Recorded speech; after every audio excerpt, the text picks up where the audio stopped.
명량해전에 이순신 장군이 판옥선 12척으로 외적선 133척의 배와 대적해서 승리를 거둔 해전이 이제 명량해전입니다. 이 명량해전은 워낙 열세에 있던 한 나라가 승리를 거두었는데, 여러분 생각해 보세요. 12척 가지고 130척과 싸웠을 때 이길 확률이 얼마나 될까요? 그냥 우리가 생각을 해보겠습니다. 그냥 남자분들 또 우리 집사님들 뭐 한때 이렇게 주먹 좀 안 쓰셨겠지만 그래도 주먹 쓰는 친구들 이렇게 보시면 내가 혼자 한 20명 해봐서 이런 친구들은 간혹 있지 않겠습니까? 초등학생 정도야 뭐 10명이든 20명이든 이야, 그런데 요즘은 이제 고등학생들도 무서워가지고 3명만 넘으면 돌아서야 한다고 하긴 하는데 133척을 12척으로 방어하고 패배의 기세를 승리의 기세로 바꿀 수 있는 대전환점을 이루는 것이 이제 명량해전이거든요. 성경에도 이렇게 정말 이길 수 없는 싸움 같은데 이긴 싸움들이 몇 가지가 나옵니다. 예를 들면 홍해의 기적 같은 경우가 특히 그렇죠. 이스라엘 백성들이 싸워본 적도 없고 이제 막 애굽에서 탈출했는데 뒤에서 갑자기 애굽군이 쫓아오는데 기병과 또 마병을 가지고 막 쫓아오면 얼마나 두렵겠습니까? 그때 하나님께서 홍해를 가르셔서 그곳에 애굽의 모든 병사를 추장시키는 놀라운 일을 경험하게 되죠. 조금 더 지나서 왕정시대에 오면 이런 사건이 있습니다. 이스라엘 백성들이 주변에 있는 나라들과 함께 대적하고 있던 중에 블레셋이라고 하는 나라가 함께 쳐들어오는데 그곳에 장신이 있는데 어마어마한 장신이에요. 키가 2m 한 80 정도 됩니다. 그의 창이 배틀체에 같다 그랬어요. 여러분 민속촌 같은 데 가면 배틀 있잖아요. 그게 아마 제 팔뚝보다도 조금 더 굵지 않겠습니까? 창 두께가 배틀체니까요. 여러분 어떻게 잡으시겠어요? 마치 1.5리터 콜라 한 병을 딱 이렇게 창으로 잡고 있는 것 같은 그런 느낌 아니겠습니까? 그리고 갑옷이나 분위기나 그런데 그 장신의 장군이 나와서 한 명 나와 싸보자 그러는데 누가 나갈 수 있겠습니까? 그런데 아주 작은 소년 한 명이 용감하게 나가죠. 그때에서 15세 미만이니까 우리 아이들 정도 되는데 조만한 친구가 나와가지고 제가 싸워보겠습니다 라고 하니까 얼마나 사람들이 기가 막히겠습니까? 그래서 걱정이 돼서 갑옷이라도 입혀주었는데 사울도 일반인들에 비해서 머리 하나가 더 있다 그랬거든요. 그러니까 굉장히 큰 체구가 작은 사람이 아닌데 그 갑옷을 입혀놓으니까 얼마나 불편하겠습니까? 다 벗어놓고 다윗이 골리앗과 맞서 싸웠는데 세상에 돌멩이 하나로 이겨버리지 않았습니까? 그래서 블레셋과의 전쟁에서 대반전을 이루어서 이스라엘이 승리를 가져오게 되죠. 오늘의 사건, 오늘 함께 읽었던 20장 1절부터 나와 있는 여호사밧 왕 때에 모압 자손과 암몬 자손들이 마온 자손과 함께 와서 여호사밧을 치려고 했다. 불화가 골짜기의 전쟁은 육지에서 벌어진 명량과 같은 거예요. 세 개의 나라의 연합군이 함께 쳐들어왔는데 그곳에서 여호사밧 혼자 이 세 연합군을 감당하기에는 좀 힘들 수 있겠죠. 저와 여러분의 삶에도요, 이런 어쩔 수 없는 한계가 있는 상황이 오지 않습니까? 내가 갖고 있는 재화 또는 어떤 자원은 한계가 있는데 이것이 나에게 닥쳐오는 세력은 너무나 강해서 내가 갖고 있는 어떠한 힘으로도 어떠한 재력으로도 어떠한 재화로도 막아내기가 힘든 위기 상황에 닥쳐올 때가 있습니다. 그것을 막아내기만 해도 참 다행인데 우리는 그것을 제압해내야 하는 사명을 갖고 있잖아요. 그렇지 않으면 우리가 또 다른 위기에 처할 수 있기 때문이죠. 제압하기는 더 어려울 거예요. 마주쳐야 할 시간은 이게 점점 다가올 때가 있지 않습니까? 이제 분명히 내 앞에 와 있는데 이것과 맞서 싸워야 하는데 시간은 다가오는데 내게 준비된 게 없어요. 사람도 없어요. 가진 것도 없어요. 능력도 없어요. 한계에 다다를 때 얼마나 두려움 가운데 빠지지 않겠습니까? 이순신 장군처럼 어떤 투지라도 있으면 참 좋을 텐데 우리는 그 투지보다는 빨리 포기하려는 포기가 더 빠른 듯 하기도 합니다. 이때 찾아오는 게 뭐냐 하면 두려움이에요. 두려움. 인생에 있어서 가장 우리를 어렵게 하는 게 사실 두려움이고 이것을 한 글자로 하면 겁이죠. 겁나기 때문에 사람들은 도전하기도 어렵고 대응하기도 어렵고 싸우기도 어렵고 그렇습니다. 이 두려움과의 전쟁에서 승리하는 것, 그것이 바로 승리의 시작점이라고 생각해 봅니다. 여호사밧은 이 브라가 골짜기에서 매우 큰 두려움을 갖고 있었다는 것을 우리에게 보여주고 있습니다. 함께 읽지는 않았지만 오늘 20장 전체가 다 이 전쟁에 관련된 이야기인데요. 하나님께 여호사밧 왕이 기도하는 기도의 내용들이 있습니다. 오늘 또 그 기도를 통해서 우리가 어떻게 믿음의 승리를 가져오는지를 함께 바라보는 시간이 되었으면 좋겠습니다. 1장에 이렇게 이야기하고 있죠. 모압 자손과 암몬 자손들이 마온 사람들과 함께 와서 여호사밧을 치고자 한지라. 예루살렘에 모여있는 이 여호사밧과 이스라엘 백성들은 이 북쪽 이스라엘에게 도움을 요청할 수 있는 상황은 아닙니다. 왜냐하면 북쪽 이스라엘은 사실 이 여호사밧의 사돈이에요. 그러니까 이때 왕이 누구냐 하면 아합 왕이었습니다. 아합 왕이었는데 아합 왕과 아합 왕의 딸과 여호사밧의 아들이 함께 결혼을 해서 정치적으로 큰 분쟁이 없는 평화의 시대를 이어가려고 했어요. 왜냐하면 이 앞에 4대 앞에 보면 이제 솔로몬 다음에 북쪽 이스라엘과 남쪽 유다로 나뉘어지죠. 그 다음부터 묘한 전쟁과 서로의 긴장 관계를 갖게 됩니다. 이것을 풀기 위해서 여호사밧은 북쪽 이스라엘의 왕이었던 아합과 정략적으로 결혼을 해요. 결혼하고 나서 얼마 있은 후에 길르앗 라못이라는 곳에 함께 전쟁을 나갔다가 아합은 거기에서 전사를 하고 여호사밧만 복귀한 상태입니다. 그 이후에 아하시아 왕이 이스라엘의 왕이 되었는데 그 나라와 어떤 교류를 하거나 하기에는 좀 애매한 상황일 수 있었다는 거죠. 고립되어 있고 또 주변에 있는 나라들이 한꺼번에 다 쳐들어오고 있었다는 거죠. 이렇게 쳐들어오고 있는 이 상황에서 얼마나 두려웠겠습니까? 그래서 이 여호사밧 왕은 그 마음을 이렇게 표현하고 있어요. 하나님이여, 우리가 그들을 징벌하지 아니하십니까? 우리를 치러 오는 이 큰 무리를 우리가 대적할 능력도 없고 어떻게 할 줄도 알지 못하옵니다. 이렇게 말하고 있어요. 사실 굉장히 두려움에 빠져 있었다는 것을 단적으로 보여줄 수 있는 한 장면인 거죠. 그때 여호사밧은 아주 중요한 일생일대의 결정을 내립니다. 다른 것을 다 제쳐놓고 하나님 앞에 기도하기로 결정하는 거예요. 3절 4절에 여호사밧이 두려워하여 여호와께로 낯을 향하여 간구하고 온 유다 백성에게 금식하라 공포했습니다. 다른 것 하지 않고 가장 먼저 기도를 시작했던 것이죠. 그리고 금식을 시작했습니다. 그래서 모든 유다 사람들이 하나님께 여호와께 도움을 구하려 하여 유다 모든 성읍에서 모여와서 여호와께 간구하기 시작했습니다. 이 왕의 지도와 왕의 명령 앞에 백성들이 함께 모여서 기도하기 시작했다는 것이죠.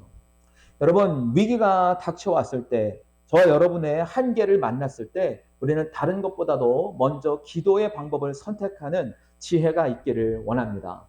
내게 찾아온 위기 앞에 사실 대적할 능력이 나에게 없을 때 가장 먼저 우리가 해야 할 것은 하나님을 찾고 하나님 앞에 기도하는 것입니다. 특별히 어려움을 극복하기 위해서 내가 갖고 있는 자원의 한계를 느낄 때 우리는 더 하나님을 찾아야 합니다. 내가 갖고 있는 재화와 내 능력의 한계치에 부딪힐 때 우리는 두려움에 빠지기 마련인데요. 그 두려움을 해소하기 위해서가 아니라 그 두려움을 하나님께 맡기며 기도해야 하는 태도를 배워야 할 것입니다. 여러분, 무엇보다도요, 어떻게 할 줄 몰라서 나는 방법이 없어서 어떻게 할지 모르겠습니다 라고 여호사밧은 하나님께 말하며 기도하고 있었습니다. 우리가 대적할 능력이 없습니다, 하나님. 나는 어떻게 할지 모르겠습니다, 하나님. 이것이 우리가 해야 할 기도의 내용인 거예요. 사실 그렇잖아요. 여러분, 뭘 할 수 있습니까? 할 수 없으니까 기도하는 거죠. 얼마나 많이 갖고 계십니까? 가진 게 없으니까 기도할 수밖에 없지 않습니까? 가진 사람들을 보십시오. 지혜와 능력 있는 사람들 보십시오. 하나님께 나와 엎드립니까? 물론 엎드리는 분이 없지는 않죠. 하지만 사람들은 내가 가진 것이 있을 때 그 방법을 쓰길 원합니다. 그걸 먼저 써요. 능력이 있을 때 내 능력을 먼저 활용하고자 합니다. 그런데 그 사람들도 결국 어떻게 됩니까? 자기의 능력의 한계치에 부딪히게 되면 그때 와서 하나님 앞에 무릎 꿇죠. 여러분, 그때는요, 내가 갖고 있는 것을 다 탈탈 다 잃어버리고 소모되고 없어진 그 후에 찾아오게 됩니다. 여러분, 무엇보다도요, 먼저 기도하시길 바랍니다. 먼저 하나님 앞에 나아가시길 바랍니다. 그 일을 먼저 해야 우리가 살 수 있어요. 여호사밧은 이렇게 하나님 앞에 기도할 때 어떻게 기도하였는가? 3절에 보면 여호와께로 낫을 향하여 기도하고 있었습니다. 문제를 바라보지 않고 하나님을 바라보게 되는 거예요. 자, 하나님께로 낫을 향하여라 그랬습니다. 하나님의 낫을 구한 것이 아니라 하나님께로 내 얼굴을 돌리었다는 거예요. 자, 그러니까 여러분 보세요. 지금 여호사밧은 기도할 때 누구를 향하여 기도하고 있습니까? 하나님을 보고 기도하는 거죠. 그러면 전쟁터가 보이나요? 안 보이나요? 안 보이는 거죠. 간단한 원리예요. 문제를 바라보지 말고 하나님을 바라보라는 겁니다. 여호사밧은 철저하게 하나님을 바라보는 원리를 시작을 했던 거예요. 여러분, 다 어려움에 한두 번씩은 다 겪어봤을 것입니다. 닥쳐봤을 거예요. 그때 그 문제에 집중하고 그 문제에 몰입하면 할수록 우리는 한계 상황에 닥치게 되고 더 큰 두려움이 찾아오게 되죠. 하지만 그 문제에서 돌이켜 하나님을 바라보게 되면 우리는 그 문제에서 시선을 떠나 하나님의 시선으로 문제를 바라보게 됩니다.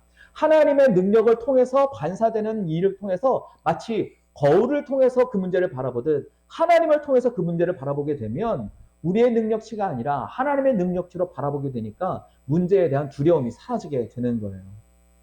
사랑하는 여러분, 하나님께로 향하시기 바랍니다. 여호사밧은 엔게디를 바라보지 않았습니다. 모압과 암몬과 마온의 연합군이 유대를 침공하려고 모여있는 그 엔게디를 바라본 것이 아니라 하나님께로 낫을 돌렸다는 거예요. 여러분, 다시 한번 기억하시기 바랍니다. 우리가 하나님께 낫을 돌릴 때 우리의 시선은 하나님께로 향하게 되는 거예요. 문제를 바라보는 시선에서 하나님의 구원을 바라는 시선으로 변화되는 것입니다. 여러분, 우리의 낯을, 우리의 얼굴을 하나님께로 향하시기 바랍니다. 여호사밧은 기도할 때 이렇게 고백합니다. 오직 주님만 바라봅니다. 하나님, 나는 대적할 능력도 없습니다. 어떻게 할 줄도 모르겠습니다. 그래서 나는 지금 주님만 바라보고 있습니다. 여러분, 하나님께로 향하면서도요, 우리가 다른 생각을 하거나 다른 것으로 시선을 빼앗길 때가 있지 않습니까? 주변에 도움을 줄 사람이 있을까? 내가 이것을 해결하면 어떻게 또 다른 데서 구원의 손길을, 구원의 방법을 찾을 수 있지 않을까? 우리는 두리번거린 적 혹시 없습니까? 여러분, 하나님을 믿을 때는요, 하나님을 향할 때는 하나님만 바라보시기 바랍니다. 하나님께로부터 구원의 방법이, 구원의 도구가 우리에게 임할 줄 믿습니다. 다른 사람, 다른 나라, 또 다른 이웃, 내 방식을 거부하는 것, 그것이 하나님을 바라보는 것입니다. 내 익숙함을 거부하는 것이 하나님만 바라는 거예요. 내 능력을 거부하고 하나님의 능력을 요구하는 것, 요청하는 것, 그것이 하나님만 바라보는 태도입니다. 하나님의 능력에 내 모든 것을 걸고 집중하는 것, 그래서 애타는 마음으로 하나님의 긍휼을 구하는 마음으로 하나님께 집중하는 이 여호사밧처럼 저도 여러분도 그렇게 하나님만 바라보며 하나님의 도움을 구하기를 바랍니다. 저 여러분은 위기 앞에서 어느 곳을 향하고 있습니까? 다시 우리가 또다시 어려움을 향하여 우리에게 닥쳐온 문제를 향하여 바라보지 않도록 하나님께 우리의 시선을 맞추시는 훈련과 열심과 노력을 하시고 하나님께 고정된 시선을 다른 곳으로 돌리지 않도록 집중하시기 바랍니다. 여호사밧은요, 본인뿐만 아니라 온 나라 백성들에게 적당히 기도하지 말고 절박하게 기도하자라고 이야기하면서 금식을 선포했습니다. 이 금식이라고 하는 이 단어에서 매우 긴박한 상황이라는 것을 유추해 볼 수 있습니다. 더군다나 혼자 기도하지 않고 온 나라가 함께 금식하자라고 하는 것은 매우 긴급한 상황이라는 거죠. 그럴 때 온 백성이 함께 금식했습니다. 그들도 절박했습니다. 왜? 나라가 망하면 그들도 망하는 거니까요. 오죽하면 왕이 금식까지 선포하게 했는가 돌아보게 된 것이죠. 저도 여러분도 기도를 하다 보면 적당히 기도해 버리는 경향이 있습니다. 이쯤이면 됐지, 이 정도 하면 됐지 하고 멈출 때도 있습니다. 너무 절박한 문제인데 나는 그냥 기도를 형식적으로 하는 경우들이 있습니다. 저도 금식을 자주 하는 편은 아니지만 정말 긴박하고 급할 땐 금식합니다. 그러면요, 놀랍게도요, 하나님은 문제를 해결하는 게 아니라 저를 바꾸시더라고요. 무슨 얘기냐? 문제를 바라보는 저를 바꾸셔서 문제에 집중하지 않고 하나님께로 돌아서게 하는 힘을 가져오게 됩니다. 금식 자체가 갖고 오는 유익은 하나님의 역사를 일으키는 데도 물론 도움이 되기도 합니다. 그러나 그 문제를 대하는 나를 바꾸는 거예요. 그리고 나서 하나님께서 긴급한 기도에 응답을 하시는 겁니다. 응답 이후에 금식하는 것이 아니라 금식한 이후에 하나님 응답이 있게 되는 거죠. 여러분, 금식이라고 하는 것은 내가 식음을 전폐하고 간구하는 것 아니겠습니까? 간급하고 더 절실하고 더 절박할 때, 때로는 흔히 말하는 깡짜를 놓을 때 우리가 그렇게 금식하지 않습니까? 요즘 아이들은 이렇게 먹는 것을 가지고 부모님들을 괴롭히지는 않은 것 같아요. 저는 가끔 어머니 아버지에게 이런 깡짜를 놓을 때 그랬어요. 밥 안 먹고 막 학교 가고 밥 먹을 시간이 있는데도 어머니 아버지한테 내 마음을 아뢰는 거죠. 괴롭게 하는 거죠. 그러면 어머니 아버지가 굉장히 불편해하세요. 저 녀석이 밥도 안 먹고 학교 간다고. 그런데 그것도 한두 번은 먹히는데 계속하니까 안 먹히더라고요. 하나님 앞에서 금식하는 것은 이 문제에 대한 시급성과 절박성을 우리가 말하는 것 아니겠습니까? 정말 급한 문제가 있을 때 적당히 기도하지 마시고 절박하게 기도하십시오. 시간을 떼어놓고 시간을 정하고 기도하시기 바랍니다. 요즘에는 더 많은 부분에 있어서 시간을 떼어놓는 것이 정말 큰 일이더라고요. 밥 한 끼 안 먹는 거는 요즘 사람들은 살을 빼기 위해서도 그렇고 건강을 유지하기 위해서도 음식 가지고 이렇게 금식한다 이런 것은 좀 쉬운 듯 합니다. 그런데요, 정말 어려운 게 뭐냐 하면 이 미디어와 전화와 이런 것들을 통해서 단절하고 1시간든 집중하는 것은 매우 어려운 상태입니다. 손에서 놓지 않는 것들이 있잖아요. 하나님께 이것을 내려놓고 1시간만이라도 내려놓고 말씀 앞에 기도 앞에 나아갈 수 있는 시간을 확보하는 것, 그것이 새로운 금식의 형태로도 저는 볼 수 있을 거라고 생각해 봅니다. 여러분의 삶의 자리에서 하나님께 절박하게 집중할 수 있는 그 시간을 떼어놓는 일, 음식을 거부하는 것처럼 내게 유용한 무엇인가를 거부하고 거절하고 그 시간을 하나님과 긴밀하게 만나는 시간을 갖는 것, 그것이 새로운 형태의 금식이라고도 저는 믿습니다. 사랑하는 여러분, 시간을 정해서 간절하고 간곡하게 기도하시기 바랍니다. 유다의 구원을 기도하는 이 기도의 모임은요, 한 사람들만, 두 사람들만 기도하는 것이 아닙니다. 여러 사람들이 함께 모여서 기도했습니다. 이 기도의 절박성은 모든 사람들이 함께 절체절명의 위기에서 함께하는 기도였어요. 13절에 보면 모든 유다 사람들이 그들의 아내와 자녀와 어린이와 더불어 여호와 앞에 섰더라 그랬습니다. 여러분, 가정이든 교회든 개인이든 문제가 생겼을 때 여러분 함께 기도할 수 있는 분들을 찾으시고 함께 동역하며 기도하시기 바랍니다. 애들이라고 해서 아이들이라고 해서 그 긴박성에서 제외시키지 마시고 함께 그 문제에 하나님의 은혜를 구하는 자세를 교육하시기 바랍니다. 놀라운 사실 하나 알려드릴까요? 이 여호사밧이 왜 이렇게 기도를 먼저 시작했는지 아십니까? 그의 아버지 아사 왕에게서 배웠던 거예요. 그의 아버지 아사 왕이 문제가 있을 때마다 하나님 앞에 기도했던 것을 여호사밧은 보았던 거죠. 그래서 이 위기의 때에 다른 것 아니라 하나님 앞에 기도하는 방법을 먼저 택했고 절박하게 기도하는 방법을 택할 수 있었습니다. 저는 가끔 우리 부모님 세대들에게 이렇게 말씀을 드립니다. 제발 시험 기간에 아이들을 학원에 보내거나 공부하는 데 내버려 두지 마시고 차라리 그 시간에 교회에 함께 데려나와서 기도하게 하고 하나님의 지혜를 구하도록 가르쳐 주십시오라고 이야기합니다. 우리가 잘 알고 있는 한석봉의 어머니는 한석봉은 글을 쓰게 하고 어머니는 떡을 써셨죠. 한석봉이가 불을 꺼놓고 같은 크기로 똑같이 정갈하게 떡을 써는 그 기술을 연마하기까지 얼마나 많은 인고의 시간을 보냈는지를 알 수 있을까요? 우리의 자녀들이 하나님 앞에 기도하는 우리의 모습을 통해서 하나님께 내 마음을 드리기 위해 우리의 두려움을 몰아내기 위해 얼마나 간절하게 기도하는지를 보여준 적 있으십니까? 우리의 자녀들에게 좋은 음식은 차려줄 줄 알았지만 위기를 극복하고 하나님을 찾는 방법을 가르쳐 주시거나 배우도록 기회를 주신 것은 얼마나 있으십니까?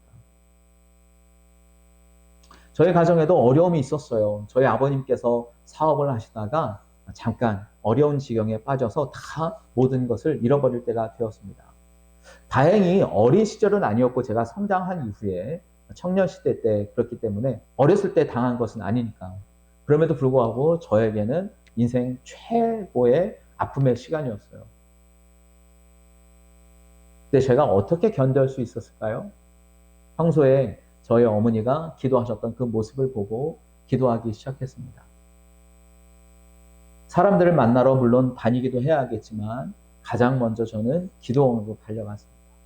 그래서 하나님께 무릎 꿇고 이 문제를 해결해 달라고 기도했습니다.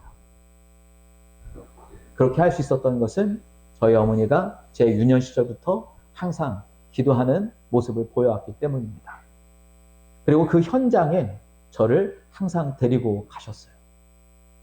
여러분, 다시 한번 말씀드립니다. 나는 기도할 테니 너는 공부하거라 하지 마시고 너도 기도해서 네가 지혜를 구하고 공부하거라 라고 알려주시는 부모님 되시기 바랍니다. 하나님 앞에 내가 기도할 테니 너는 문제를 해결하거라 하지 마시고 너도 함께 가서 기도해서 네 문제를 해결받거라 라고 가르쳐 주시기 바랍니다. 이스라엘 백성들은요, 남자만 기도한 것이 아니라 아내와 자녀와 어린이들도 함께 금식하며 기도했다는 것이죠. 나라의 위기는 온 세대가 함께 겪어야 하는 위기입니다. 가정의 위기도 마찬가지입니다. 개인의 위기라고 해서 공동체의 위협이 오지 않는 게 아니에요.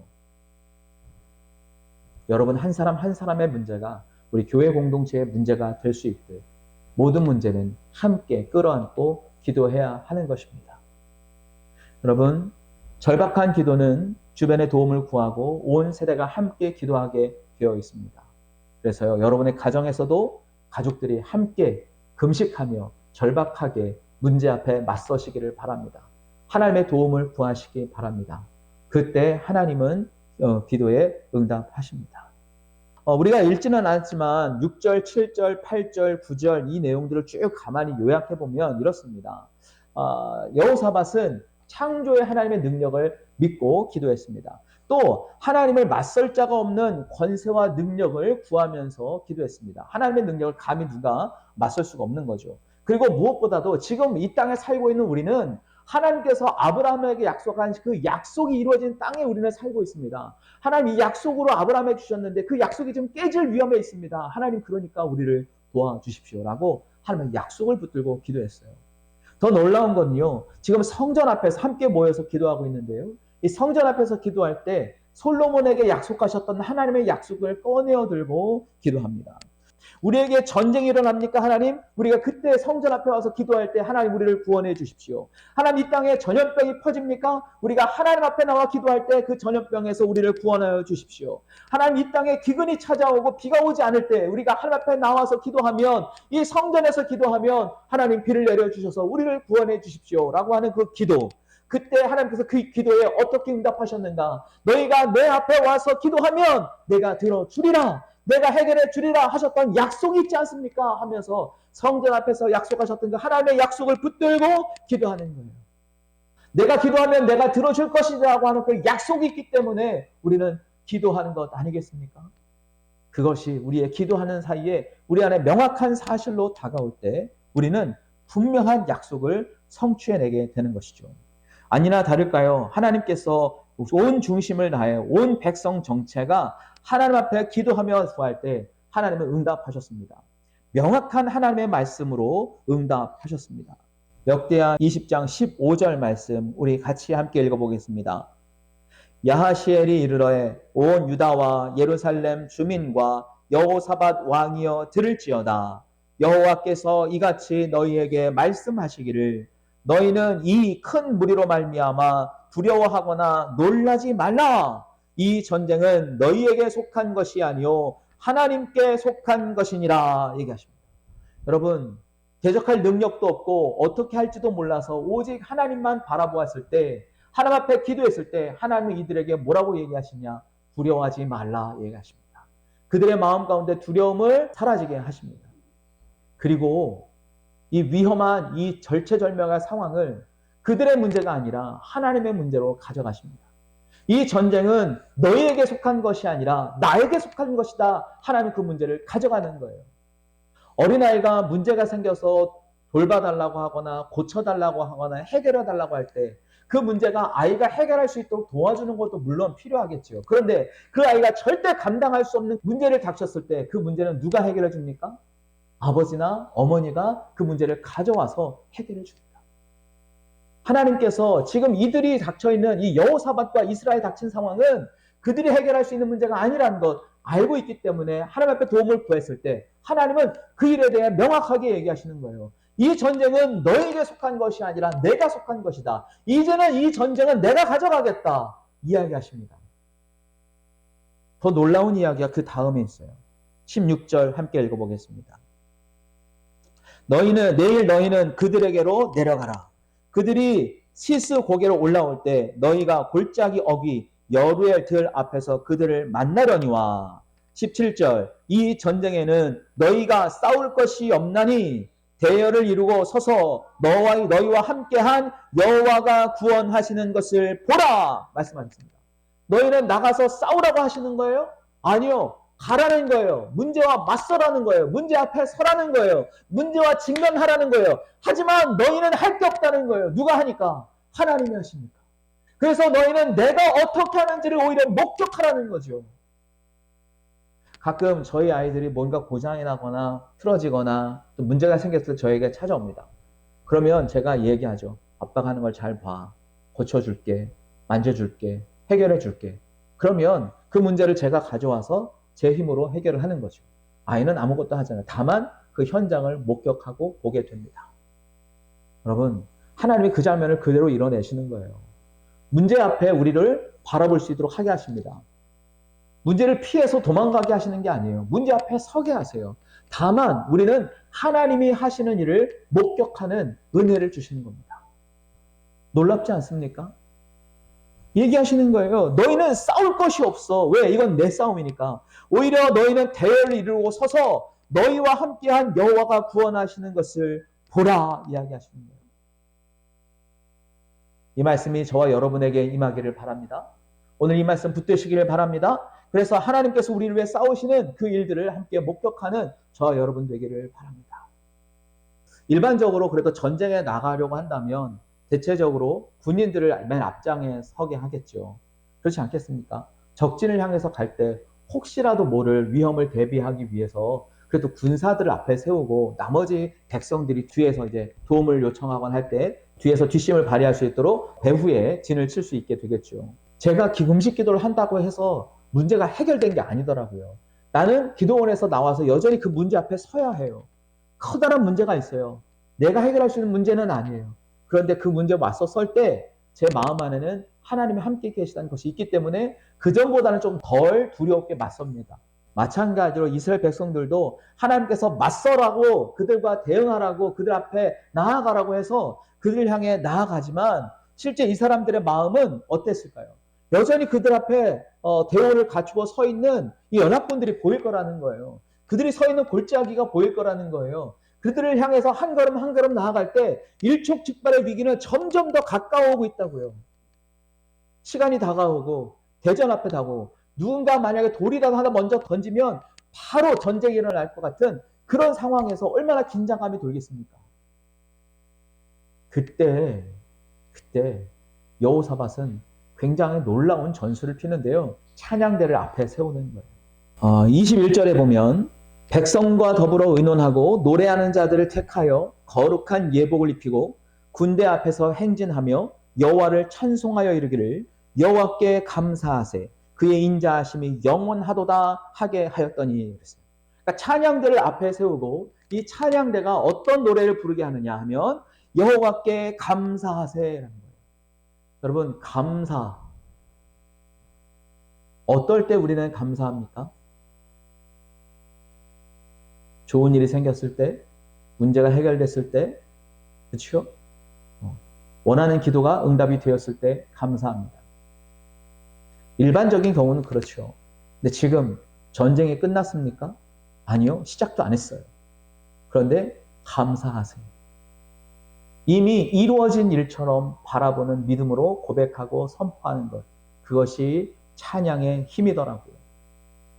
여호사밧은요, 지금 두려워하는 백성들에게 이렇게 이야기합니다. 여호와 하나님을 신뢰하라. 그리하면 견고히 설 것이다.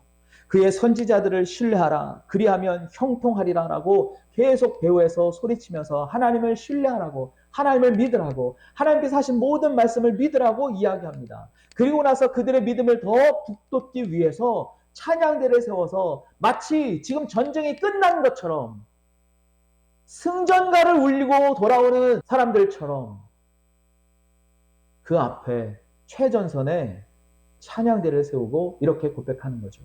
여호와께 감사하세. 이미 이루어진 싸움이다. 이긴 싸움이다. 믿고 고백하도록 만들어가는 것입니다.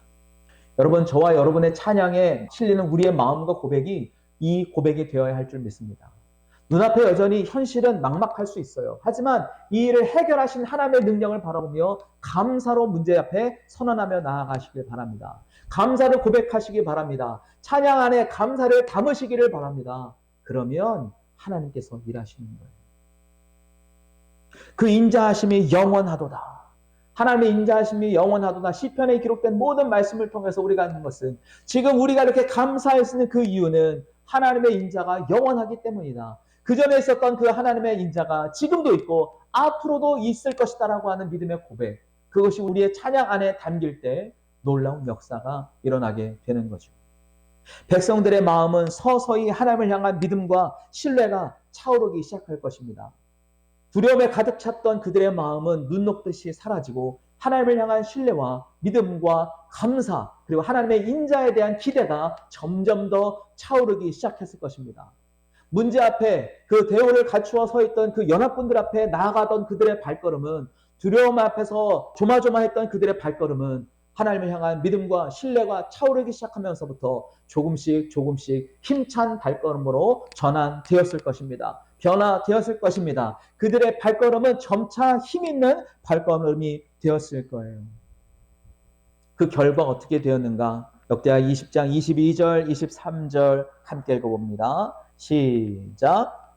그 노래와 찬송이 시작될 때에 여호와께서 복병을 두어 유다를 치러 온 암몬 자손과 모압과 세일산 주민을 치게 하심으로 그들이 패하였으니 곧 암몬과 모압 자손이 일어나 세일산 주민을 쳐서 진멸하고 세일 주민들을 멸한 후에는 그들이 서로 쳐 죽였더라.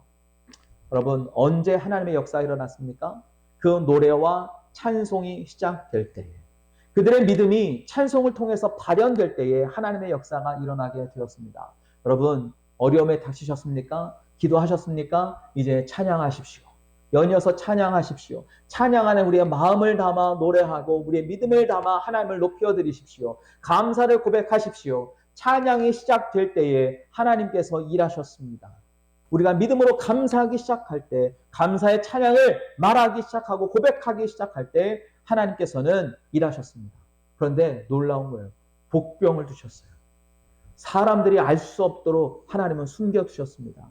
그래서 우리는 알 수 있어요. 예레미야 33장 3절에 이렇게 말씀하셨죠. 너희가 어려울 때 너희는 나를 찾으라. 너희는 내게 부르짖으라. 내가 너에게 응답할 것이다. 그런데 그 응답은 어떻게 되어 있다? 내가 알 수 없는 비밀한 것에 쌓여 있다.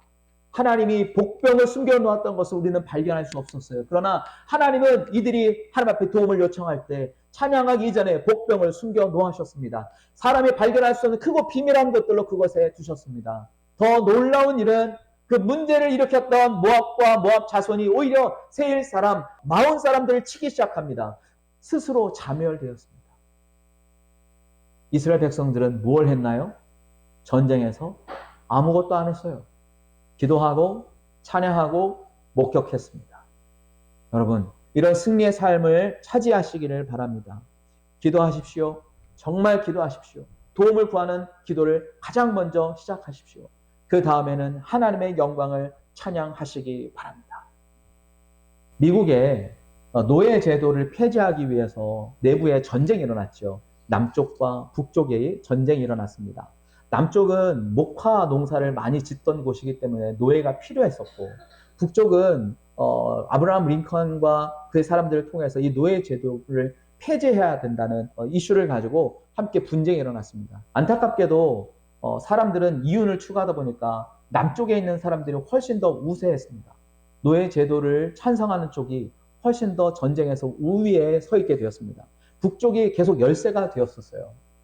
그런데 존 브라운이라는 사람이 이 노예 제도를 반대하다가 처형을 당하고 그 처형당한 것 때문에 남쪽에 있던 남부군들이 이 존 브라운의 이야기를 들으면서 존 브라운의 시체라고 하는 노래를 지어서 이 북쪽 사람들에 대해 모멸감을 주는 노래를 부르기 시작했습니다. 그럴 때 북쪽에 있었던 줄리아 워드 하우라고 하는 사람이 이렇게 되면 안 되겠다 싶어서 그 멜로디에 가사를 바꾸어서 그들이 생각하고 있는 이 노예 제도에 폐지해야 하는 그 이유와 또 이것은 하나님께로부터 부여받은 우리의 사명이다라고 하는 진리의 행진이라는 이 용어를 사용함으로써 군가로 활용하기 시작했습니다. 계속해서 지고 있었던 이때 이 노래를 한 전쟁에서 사령관과 군사들이 함께 부르면서 전쟁을 시작했는데 그때부터 그 군인들의 사기가 올라가기 시작했고 그때부터 분위기가 전환이 되었습니다.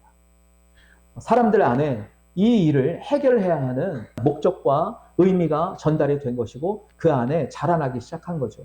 마치 이스라엘 백성들이 하나님을 찬양하기 시작하면서부터 그들의 두려움이 떠나가고 그들 안에 하나님을 향한 신뢰와 믿음이 차오르기 시작했던 것처럼 이들 안에 사명이 차오르기 시작했습니다. 그래서 반드시 승리해낼 것이라고 하는 열의와 열심을 가져오게 되었죠.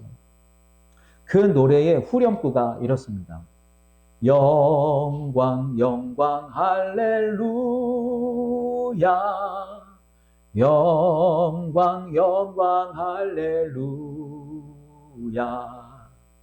영광 영광 할렐루야 곧 승리하리라.